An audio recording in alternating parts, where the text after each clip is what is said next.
বিশ্বজুড়ে জ্বালানি সংকটের মধ্যেই ভারত সফরে গেছেন মার্কিন পররাষ্ট্রমন্ত্রী মার্কো রুবিও। সেখানে ভারতের প্রধানমন্ত্রী নরেন্দ্র মোদী ও পররাষ্ট্রমন্ত্রী এস জয়শঙ্করের সঙ্গে সাক্ষাৎ করেন তিনি। নয়াদিল্লিতে জয়শঙ্করের সঙ্গে যৌথ সংবাদ সম্মেলনে রুবিও বলেন, যুক্তরাষ্ট্র ও ভারতের সম্পর্ক কেবল আঞ্চলিক নয়, বরং বৈশ্বিক পর্যায়ে গুরুত্বপূর্ণ কৌশলগত অংশীদারিত্ব।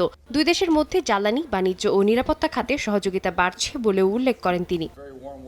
রুবিও জানান, ভারত ও যুক্তরাষ্ট্র বিশ্বের সবচেয়ে বড় দুটি গণতন্ত্র এবং তাদের অনেক অভিন্ন স্বার্থ রয়েছে। তিনি বলেন, বৈশ্বিক অর্থনীতিকে শক্তি দিতে জ্বালানি সরবরাহ নিশ্চিত করতে দুই দেশ একসঙ্গে কাজ করছে। এই অংশীদারিত্ব দীর্ঘমেয়াদে আরও শক্তিশালী হবে বলেও আশা প্রকাশ করেন তিনি।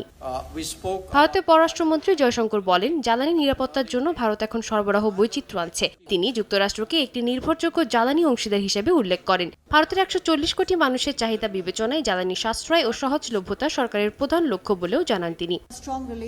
এছাড়াও মার্কিন অভিবাসন অভিযানের প্রেক্ষাপটে বর্ণবাদ নিয়ে রুবিওকে প্রশ্ন করেন সাংবাদিকরা। যুক্তরাষ্ট্রে ভারতীয় ও ভারতীয় আমেরিকানদের বিরুদ্ধে বর্ণবাদী মন্তব্যের অভিযোগকে ভুল ও অগ্রহণযোগ্য হিসেবে প্রত্যাখ্যান করেন তিনি। সাদিয়া তাসনিম, সময় সংবাদ।